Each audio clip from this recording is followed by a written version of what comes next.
when we talked earlier about Loudoun's plans compared to other jurisdictions' plans, does that mean that most other jurisdictions have, sort of similar to this, a choice of two plans, and folks can choose choose one of the two plans, and so most jurisdictions have a choice kind of like this? Yes, sir. Okay. They have a choice, you know. Like this is kind of in the eyes of the beholder, but they have a choice of plans to participate. They have a choice. So in terms of the similarity of benefits, I mean, are both plans similar to the choices that are offered in other jurisdictions, or is it one or the other is very similar?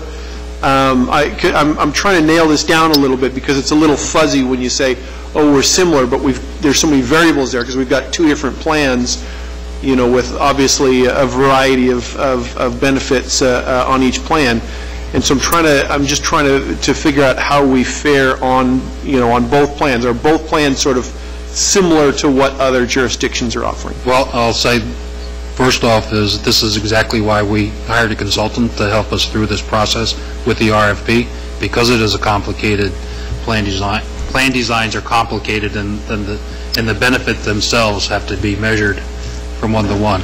So that would have been part of what the consultant did. Obviously, is looked at other jurisdictions and tried to be competitive with what other jurisdictions were doing. To show us those comparisons, absolutely. Okay, good. But we can tell you that there is, if you will, something similar. They might not call it a point of service. Some jurisdictions call it a point of service plan. Right. Some others don't. But there are plans that are similar to the point of service. There's plans that are similar to the OAP. Some jurisdictions provide HMO coverage. Right. So depending on the acronym or the initials that you want to call it, that's why I say there's different coverage, different plan designs that are offered to their employees at different levels of coverage and different levels of cost. Okay. One of the things that I've been concerned about with the premium support paradigm that we use is we give more support to the more expensive plan than we do to the cheaper plan, so that in the case of somebody with family coverage, for instance, if they opt for the more expensive POS plan, that costs Loudoun a considerable amount of money for them to make that choice.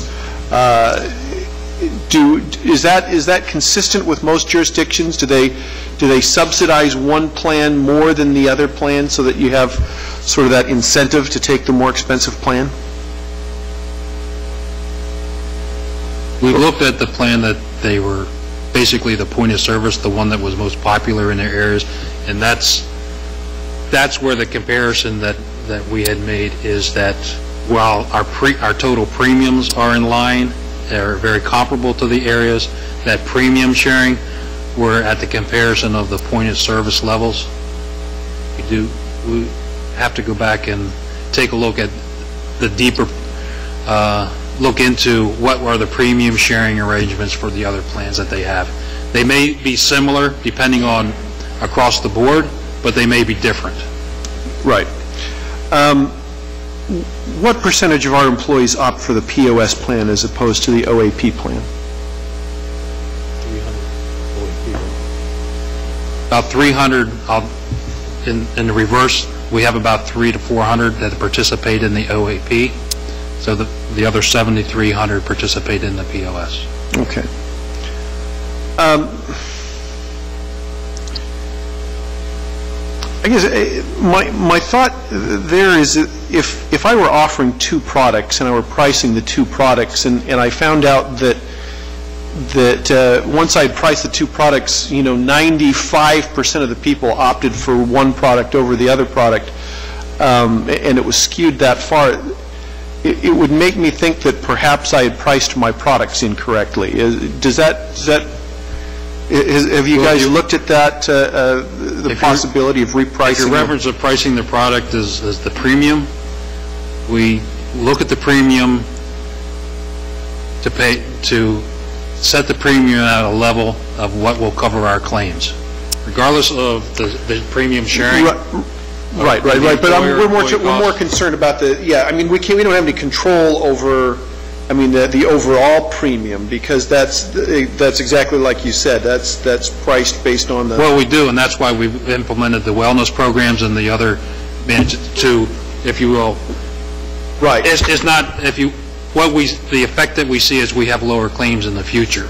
But one thing that we do have control over sort of directly is the premium sharing arrangement, and so the fact that we subsidize in the instance of the family plan, for instance, we subsidize the POS plan $150 a month more than we subsidize the somebody who opts for the OAP plan,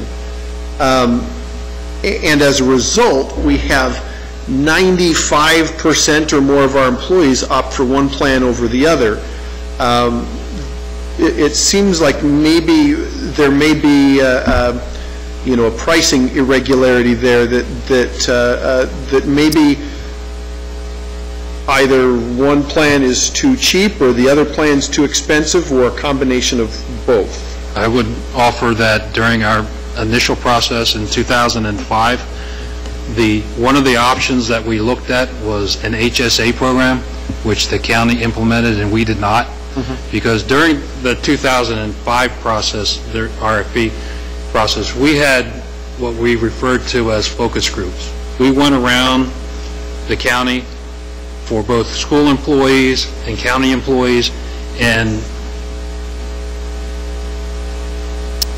we shared with them what an HSA was, what it did for them, and we shared with them what the point of service program is. We didn't have OAP at the time because that was put in place in 2009, but there was an overwhelming majority of the hundreds of people that participated in our focus groups that said, I want the POS program. That's what I'm comfortable with. That's the benefit that I want, and I will pay for that benefit. I'm trying to wrap my head around this. I'm completely supportive of offering benefits to our employees, and one of the benefits is health care. We also provide retirement.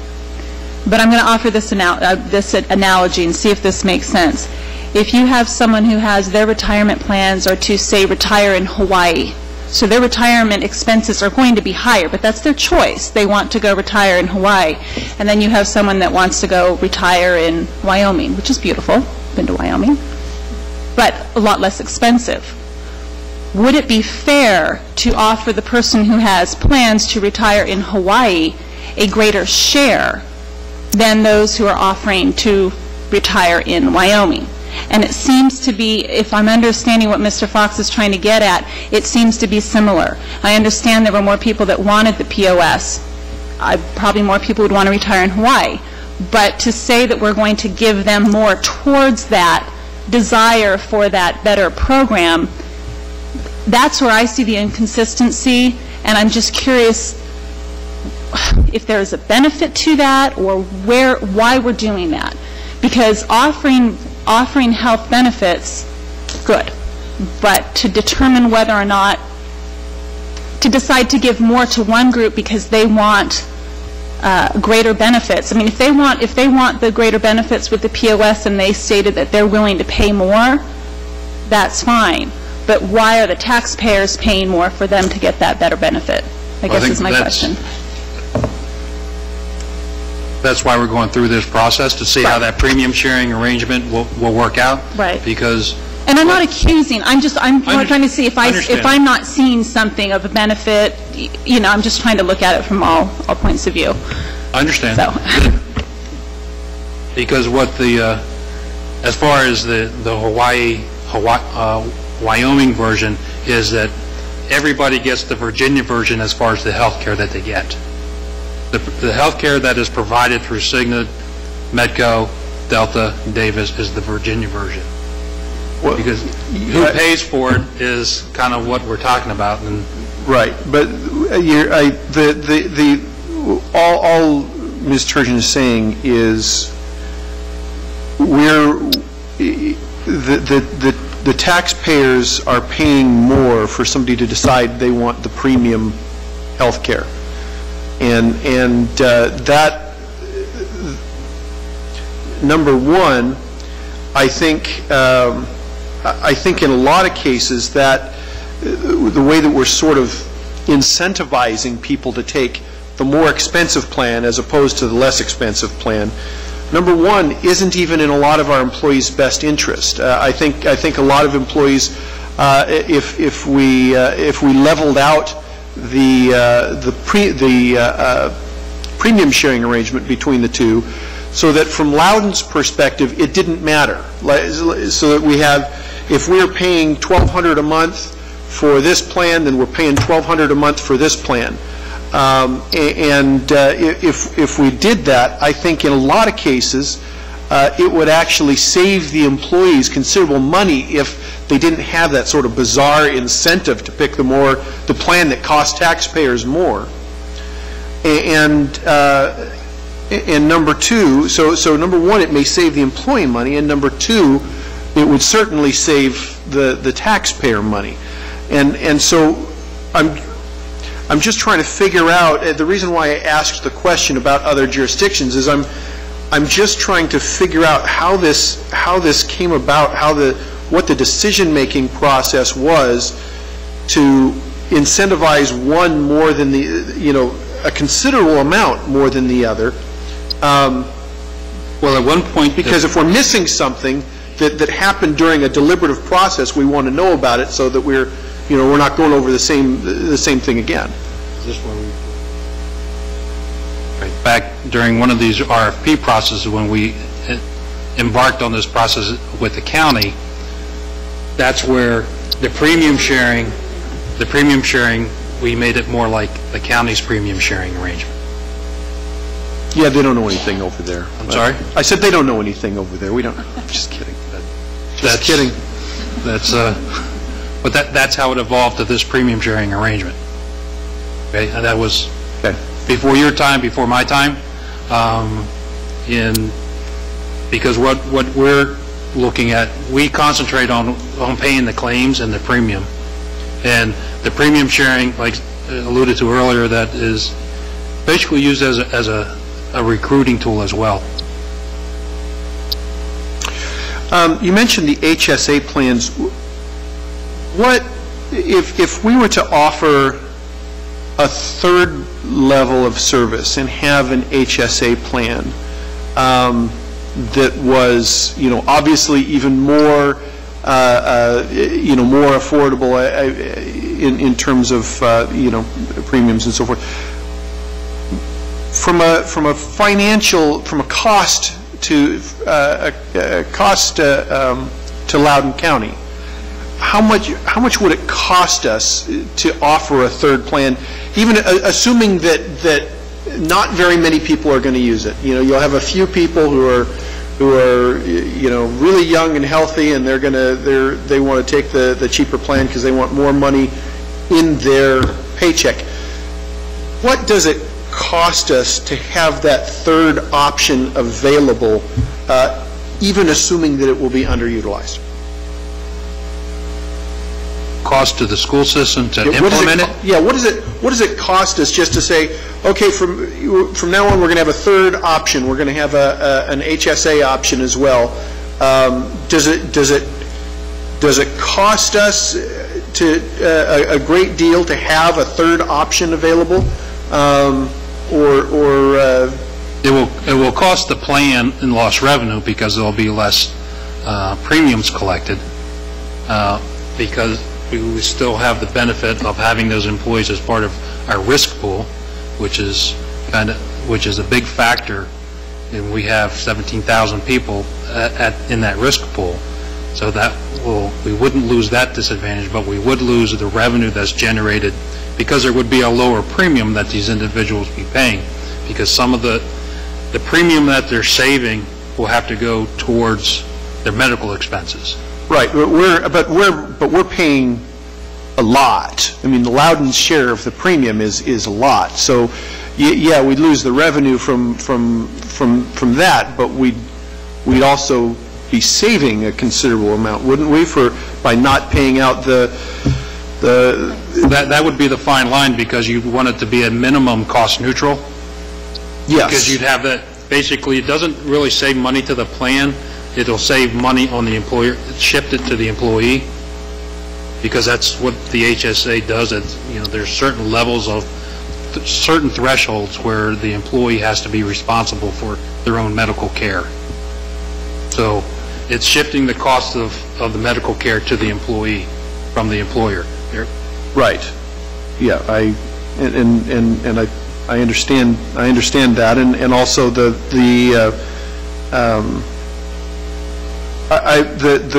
question was more aimed at, the question was more trying to get it, does it cost us anything? Let's assume nobody got on the plan. Let's say we know in advance that not a single person is going to use the plan. Does it cost us extra just to have the plan out there and offer it? And if so, is it a considerable amount to I think have that it would out be, there? I'm not prepared to say one way or the other, but Okay. I would imagine that there would be some, if you will, setup fees. And those are the types of things. Initial one-time cost setup fees. There could be ongoing costs related to administrative fees, similar administrative fees that we pay for the POS and the OEP plan. Right. We would have administrative fees, whether they'd be less or more. I couldn't answer that. Could you look into that for us to find out what it would cost just to have that option sitting out there available in terms of setup and administration fees? That's precisely what I was Okay. trying to get at. Anybody else have questions? I still have more questions, but I wanted to. Okay. One of the concerns that came up, as I'm sure many of you know, I made the motion, or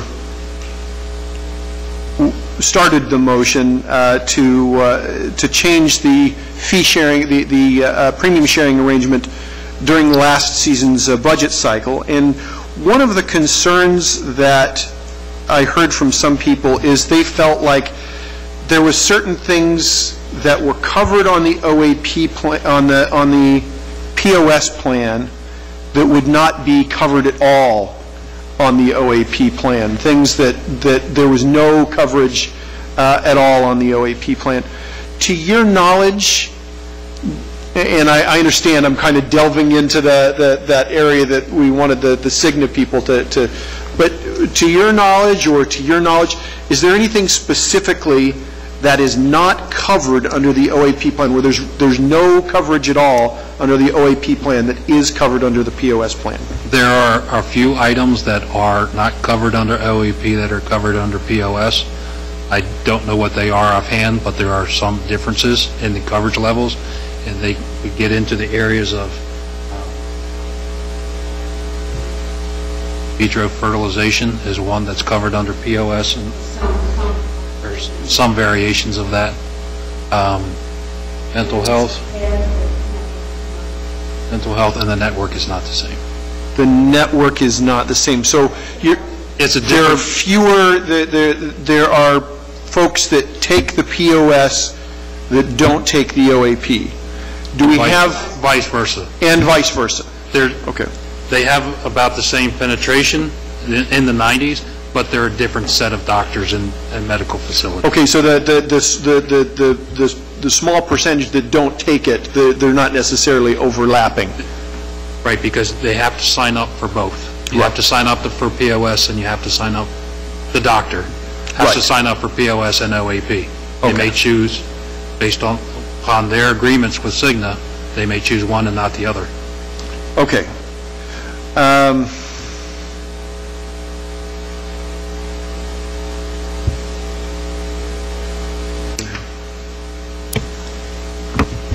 Trying to get my head around the math here. I know you said regardless of who was on what plan, we still have X amount of dollars that we need to pay into it, correct, to cover the employees. So with the assumption I'm making that is that if there was a shift, say in the popularity, say there was a shift to the other, so you have the 300 or 400 in one program and the 7,300 in the other, would that affect the cost? I mean, if the costs were, would it affect the cost simply on the basis that people are in the other plan? I mean, I understand we would have to adjust pricing or the premium share. If the premium share were to stay the same, do our fees increase or decrease? Does it change according to who's enrolled in what plan? I don't know if that makes sense. The administrative component, the fees are the same. Okay. Right, for OAP and POS.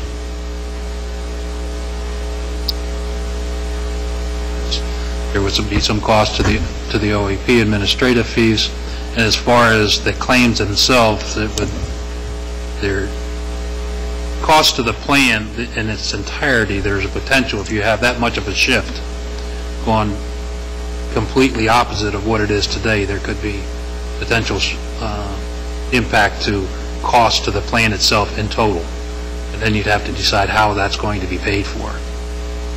But is that because of a shift in premium sharing, or is this just...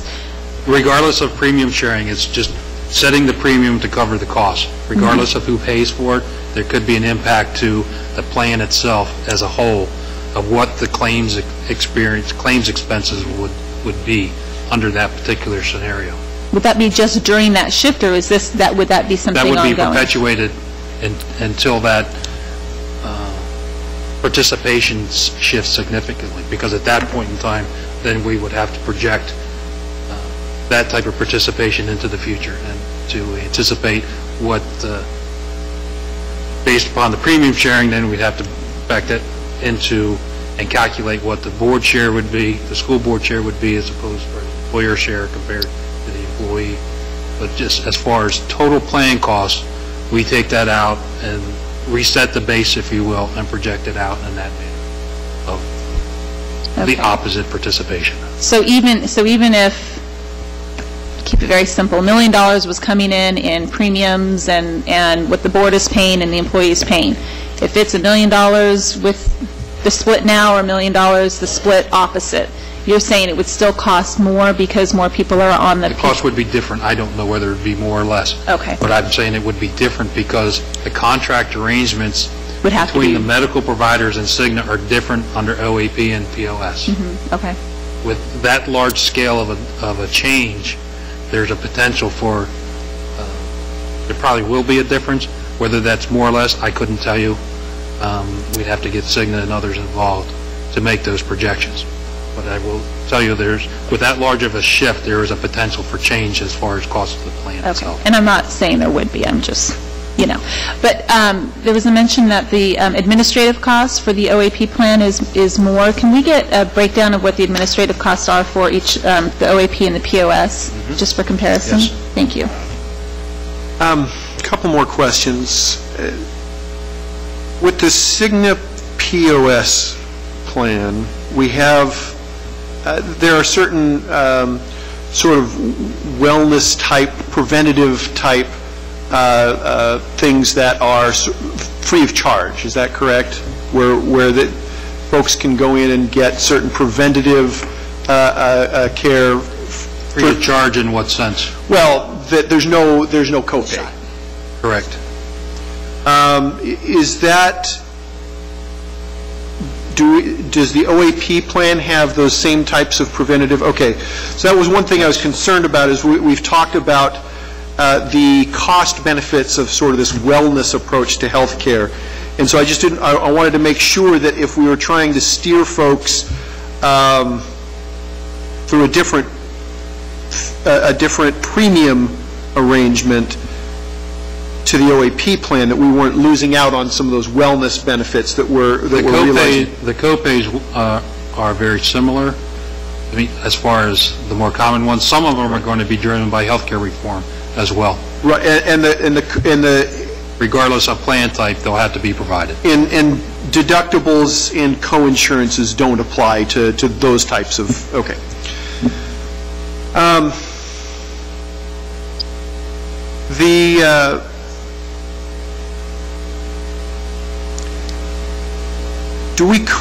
Is there currently any incentive for an employee to decline insurance through LCPS and use, let's say, a spouse's insurance? Are we in any way encouraging folks? We don't take their deduction. I mean, there's no payment in Right. regards to Okay. if you select someone different. Right. So we don't take their deduction, but if someone were to switch, let's say they're paying their $350 a month, and they're through their, going through our plan. If they were to switch to, let's say, spouse's plan, yeah, we'd lose that $350 a month, but we wouldn't be paying the $1,200 a month that's LCPS share, right? Correct. The question is, have we looked into the possibility of creating an additional incentive for people? So let's say taking the family plan again, it costs LCPS $1,200 a month or so for people to take the POS family plan. If we were to offer someone $500 a month to not be on our benefits and to opt for somebody else's benefits, is there any legal impediment to us creating that sort of an incentive? With the new components of healthcare reform and requirements to show continuous coverage from one program to another, there is an impact to demonstrating continuous healthcare coverage. Right. But yeah, and we wouldn't. I mean, we're not necessarily talking about trying to get people to go uninsured, because I mean, well, that's being the other uninsured part. is going to be against the law soon. So we're not necessarily talking about that, but we're talking about encouraging. If, for instance, let's say that our plan costs $350 a month, the spouse's plan costs $500 a month for similar coverage. The spouse, they'd want to choose LCPS coverage, right? Because it's a little less expensive. But if we said, if you don't pick if you take the spouse's plan instead of our plan, we'll pay you $500 a month to take the other plan. So in addition to saving the $350 a month that you're not paying into the premium, you're getting an additional $500 a month. That saves LCPS a considerable amount, because we're paying $1,200 a month to cover that person. And so the person would be saving, it would be a huge benefit to the person, because they take that $500 and pay completely for the other employer's benefits. So they're getting their insurance for free. It's a benefit to LCPS, because instead of paying $1,200 a month, we're only paying $500 a month for that employee. Does that make sense to you?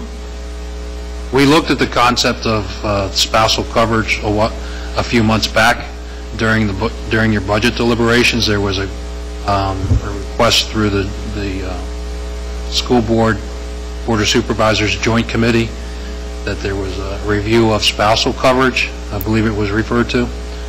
We did some investigations related to that, but that did not include a component of paying the employee to not take our coverage. It was administrative. What would it take to provide a spousal coverage incentive, not relating it to an amount or any budgetary savings or anything like that, only to what would it take to implement a spousal coverage requirement in the plan itself. And in that particular time, we also worked with the county, because they were doing a similar review, and they currently abandoned that because of the requirements that it would take to implement a spousal coverage program under the new laws. And it was, I think that was at their last finance committee. That was a part of their recommendations. Whether this, I'm not sure whether the full board considered that particular action item yet or not. Okay. And, you know, of course, the numbers that I just threw out there, you know, $500 a month, that's, you know, completely pulled out of midair.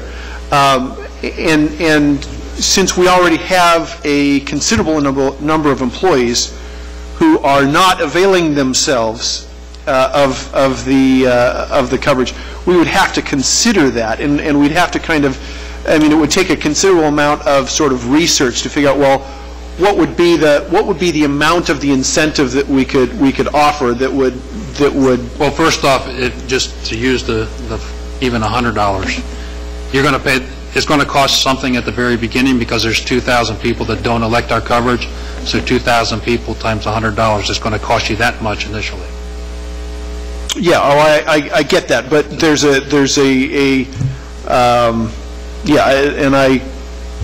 that's considerable.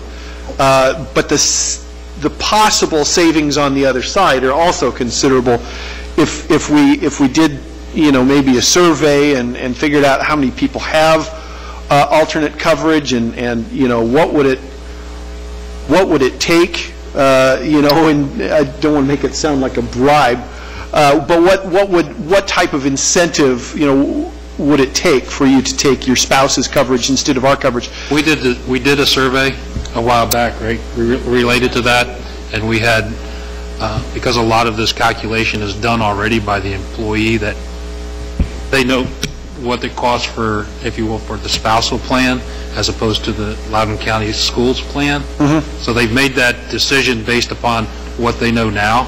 If there's what it would take to switch them to another plan, it was a survey that we sent out to a group of employees, and it was ranged from you know $1,000 to $1 million. $1 million to take your.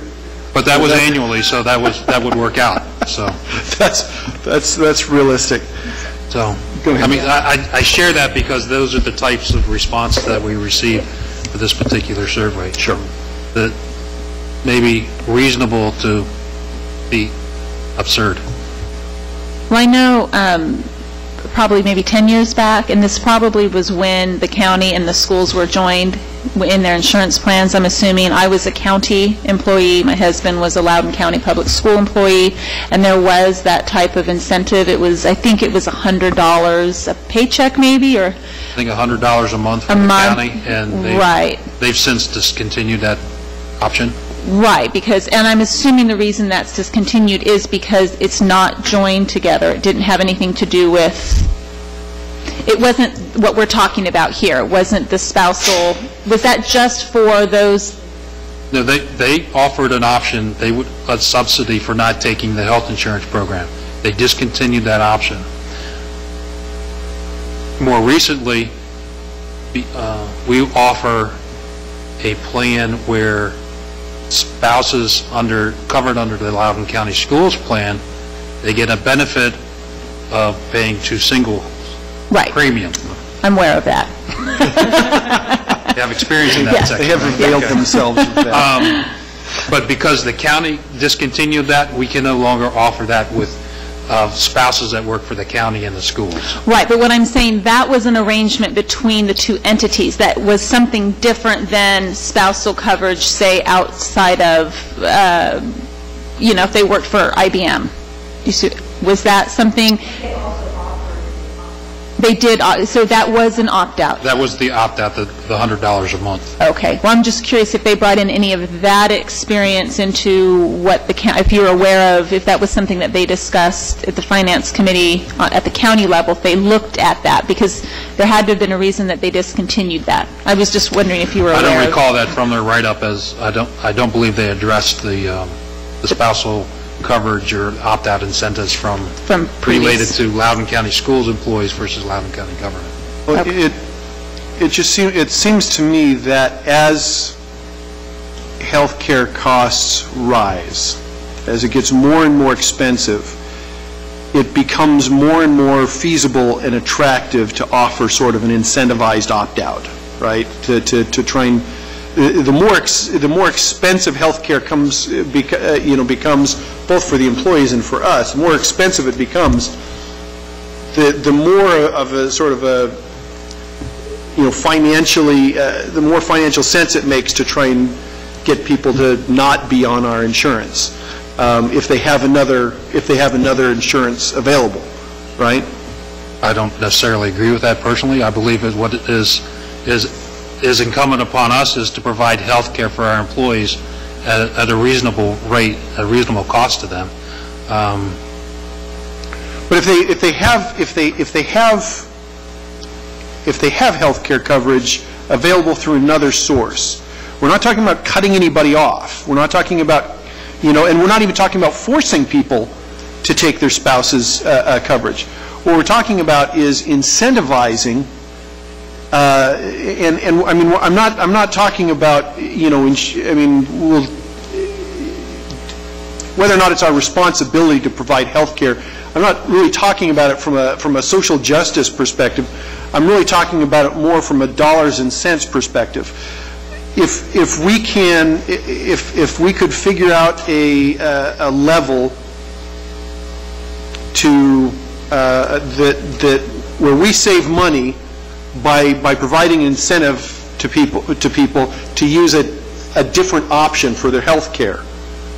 That would have to be an economic decision that the employee would have to make, because yes, that would be because a lot of them have made that decision already, and that's why they're on our health plan. Right, but they don't have the incentive. It's economically viable for them to pay the cost to participate in the Loudoun County Schools health plan as opposed to the spousal health plan. Correct. But if, let's say there's $100 difference between our insurance and the spouse's insurance, they've made the economic decision to take our insurance because it saves them $100 a month. But if we were to offer them $200 a month, let's say, then that changes the economic factors, correct? Strict numbers, absolutely. Okay. And that's the question. And as health care becomes more and more expensive, okay, let's say it didn't make financial sense to try and offer any sort of incentive 5 years ago, 10 years ago, 20 years ago.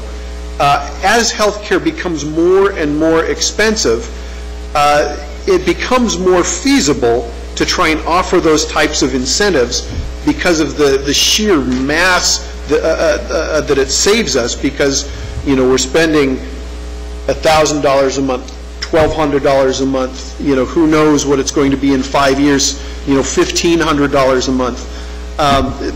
Those amounts add up, and so if we could figure out an incentive structure that was both beneficial for the employees and saved LCPS money, certainly that would be something to look into, because the savings could be significant if we could find the correct numbers. And we approached that, we took that approach, if you will, with the HSA in 2005 when we first began with Cigna. And through these focus groups, an overwhelming majority, 90-some% of our participants in the focus groups made that economic decision and said, I will pay more because I want the coverage that I have, that's just going to be offered. So I offered that just as an observation, and it didn't matter how much less the HSA component cost. They wanted to pay more and got the coverage that they needed in their point of view. Okay, and I appreciate that. And by the way, does the new health care laws, do they affect? Can we still offer an HSA? As long as we've got these other programs available, can we offer HSA? There's a high deductible health plan associated with health care reform. Okay. All right. So we're not. I don't want to run afoul of. Yeah. Go ahead. Just going along with the health care plan, what kind of upcoming changes do we see financially with regards to that? Are we seeing expenses coming forth that are going to increase significantly? And if so, when, with regards to the healthcare plan? Well, some are coming forward, are going to be implemented in calendar 2013, Okay. January 1. One, in fact, we were just discussing today, our team was talking about the birth control coverage is going to be mandatory in a lot of instances as far as no copay. But there's also going to be a lot of changes that become, the full Healthcare Reform Act becomes effective January 1, 2014. 14? Yes, Okay. that's when everything comes into play. It's been like the dependent care, the age 26 coverage that was implemented this year. So, And those costs are already reflected in the premium changes, okay? yes, and we've accounted for those costs in our projections. We made allowances for those because we knew they were coming down the line, and there will be some more related in 2014. Which I'm sure we'll see in a couple of months, right?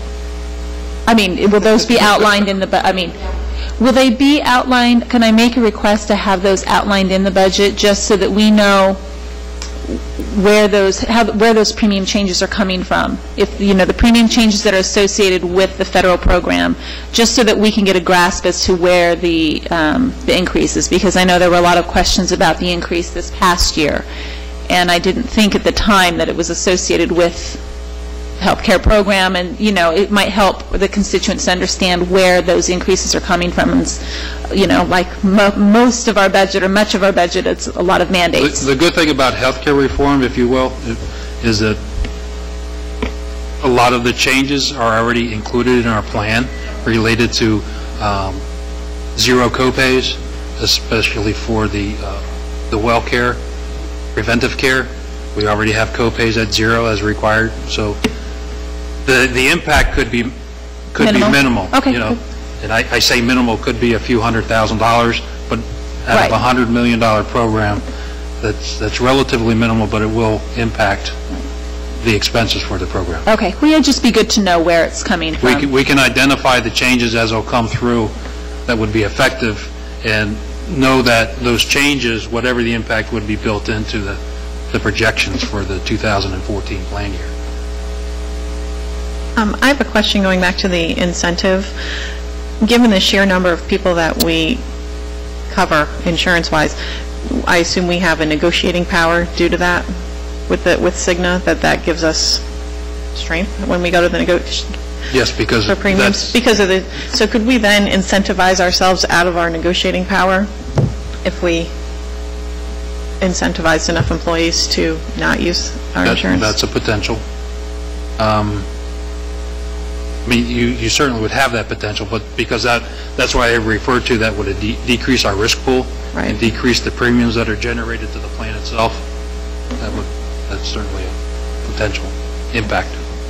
So what you're saying is right now we have a considerable, or at least some portion of our employees are paying in more than they're getting out, and if we lose those employees who are paying in more than they're getting out, that ends up costing them other folks more money. More than likely, what's going to happen is that, just put it straight out, the healthy people are going to leave. We're going to be left with the people that have recurring and continuing health problems, and those costs would be reflected in our claims. The revenues would be less because the healthy people left and they have no claims.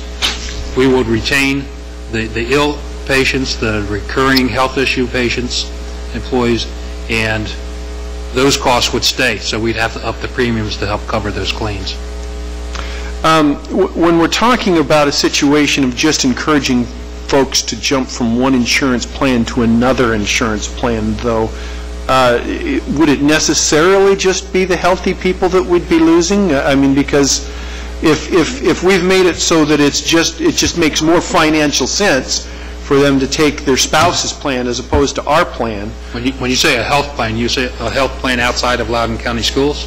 Yes. Okay. We're talking about, let's say spouse works for AOL, and AOL has a pretty good health care plan, but the premiums are a little bit more expensive than ours, and so if we create an incentive to move them for them to move from our health care plan to AOL's health care plan, it's not necessarily the case that the only people who are going to, jump ship, so to speak, are the healthy people, because if they've got another health care plan there available, I mean, that would sort of apply across the board. That's where plan design comes into play, because the people that won't leave are the people that are on maintenance medications, where Loudoun County Schools covers their maintenance medication, and the AOL plan in your scenario, they don't. Mm-hmm. So we will retain those individuals. Back when we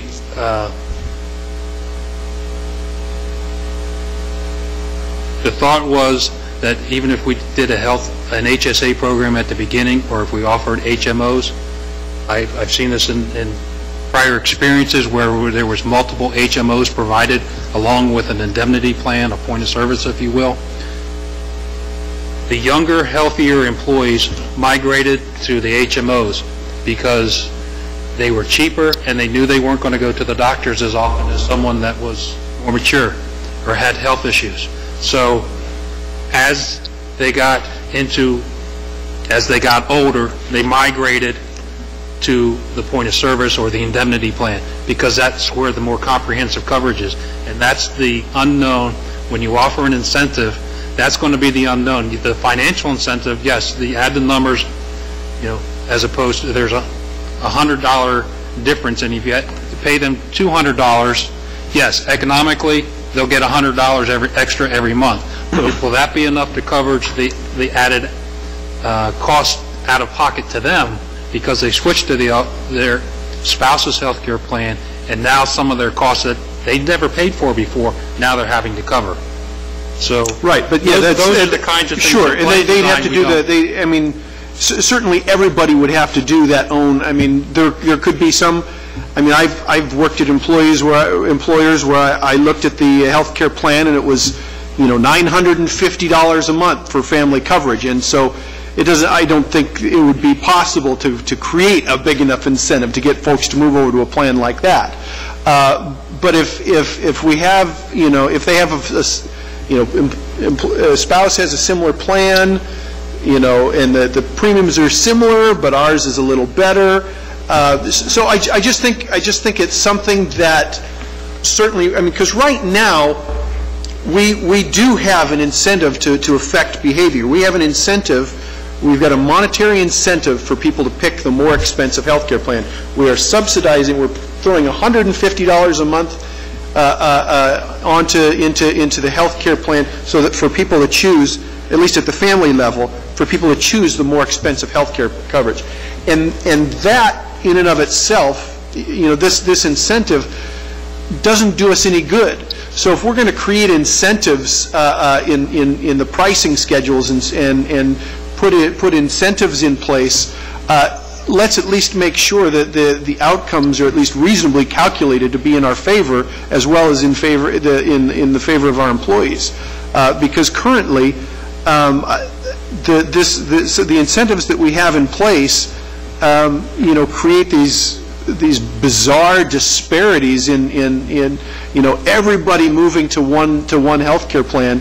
I mean, that's kind of a misnomer, because everybody was already on that health care plan, and then we offered a new one. But the fact that almost nobody utilizes this less expensive plan tells me that we've created kind of a market irregularity there, right? Because we're incentivizing one plan so much more than the other. So it seems to me that we could use similar sort of incentives in premium structures and so forth to actually try and influence folks in ways that are beneficial to them and beneficial to LCPS.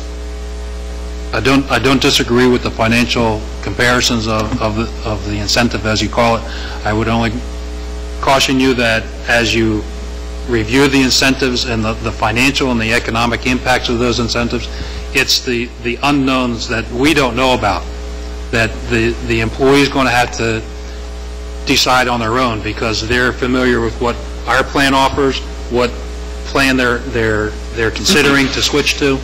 That's the unknown that we can't quantify. Right. So yeah, I just caution you that that's going to be I believe that will be a great impact based upon our experience with our population. It could be that we change the premium structures and nobody moves. Everybody says, no, I don't care that, this plan is now twice as expensive as this plan, or 3 times as expensive in the case of, actually if you saw the proposed premium structure premium sharing structure that I put out during the budget season, for just the employee, people who are looking at just employee coverage, there would actually be no employee premium.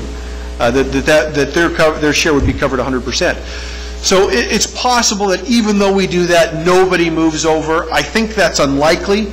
But from our perspective, since both both plans would cost the same to us, it wouldn't matter to us, at least from a financial perspective, which plan people choose. But go ahead. Well, I think I want to be careful that we don't get into the business of making decisions for our employees. I would hope, as an educational institution, that they can make the decision for themselves. I think for me, the information I want to get is very simple. I want to see what the effects are if we are to provide the same contribution for each health care plan, the POS, the PPO, or the OAP or the POS. And again, if they want better coverage, that's the bottom line for me, and that's the kind of information I'm hoping to get from this. And then again, more detailed information, I guess, when Cigna is here. Is it next month? Will they be here? To find out the ins and outs as to what the differences in coverage. And we wouldn't want to make the decisions for the employees either. What one of our missions is to be sure that the employee has enough information so they can make a decision. Right. And that's based on their situation. And I think that would be even more. Even more necessary if we change the premiums around, because right now, the way the premium structure is now, I think that it would actually be in a lot of folks' best interest, based on their expenditures per year.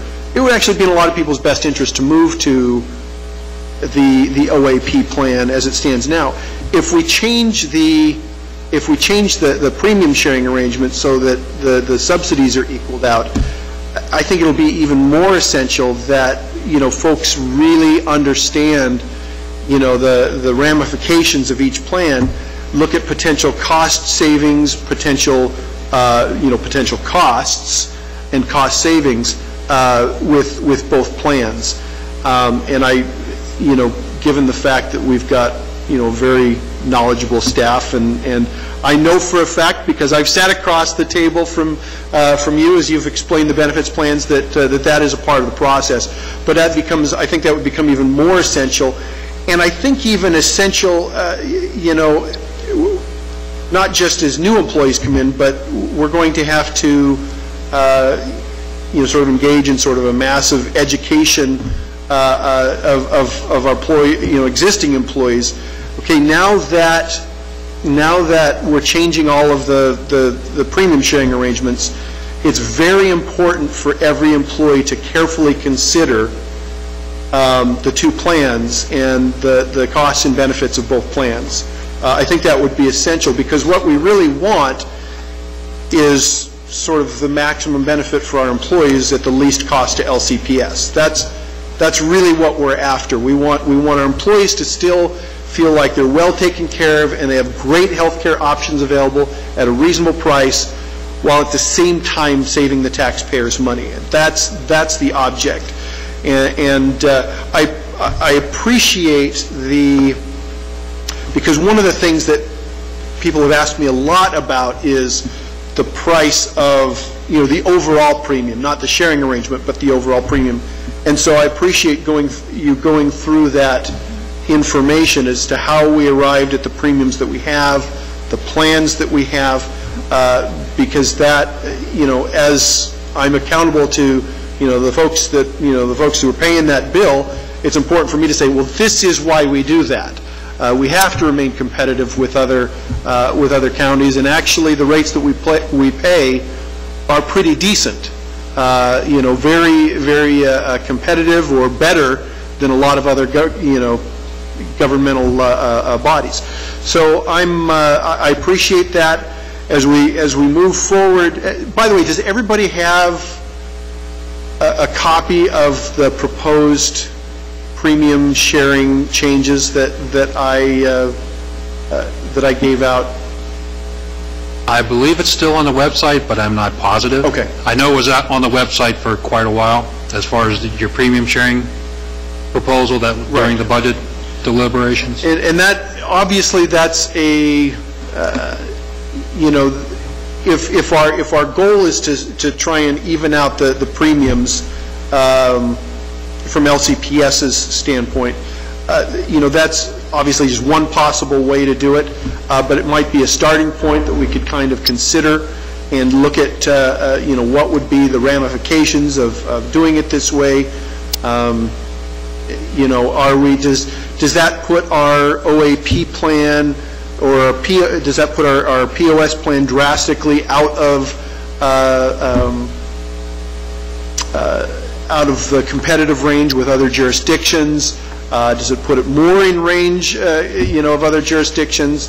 About the OAP plan, does that make it much cheaper than other jurisdictions? So I think that's a good place for us to start, although, as of right now, it's just one guy's idea. It hasn't been in any way formally approved by the board or anything else. But since it's the only one on the table, I think that's a good place to sort of start the analysis. Does that make sense? Yes, and if we would be able to begin that discussion basically as we left it, and we'll pull the information back together that we provided during the budget deliberations as related to your premium sharing recommendation, what the costs associated with that, what the shift was. We'll pull all those work papers and kind of start with that, with those numbers, so we don't, start with a new set of numbers and everybody get reoriented to right. No, I think that's a good place to start. I mean, you guys have already done work based on those numbers, so I think it makes sense to start there, not necessarily where we're going to finish. Is that acceptable to everyone? Yeah. Okay. And quite frankly, it provides us a better base with the comparisons too, because they were back in that time period. Great, fantastic.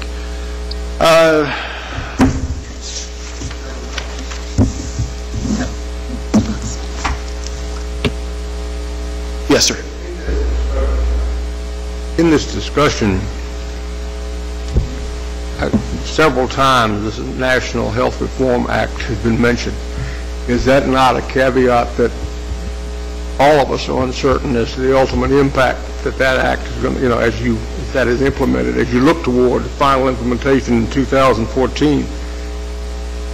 I can see a tremendous amount of unknowns as a result of that implementation. I mean, I think there's a lot of concern on the part of everybody, not just our employees across the country, as to what is going to be the impact of that. Right. It can complicate a simple mathematical process as you may be asking us to go through, that I guess some of the ramifications of that act have yet to even attempt to be fleshed out. Yet, you're absolutely correct, because a lot of the healthcare reform, even the implementation of the age 26 dependent requirement,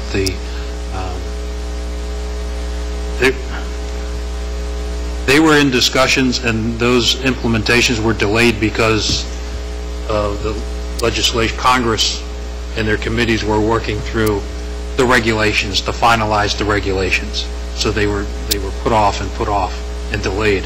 So when we build the FY14 budget, and we'll take into account healthcare reform, it's only as good as the day that we do that. Because if something changes, and in all likelihood will, as far as the implementation itself, the regulations related to that implementation, that could change the impact of our health plan. So it'll only be as good as the information we have available at that point in time. Thanks for reminding us of that. There is still a lot up in the air, and certainly even the outcome of the election, makes some of those factors even more up in the air than they would otherwise be. So we will, we'll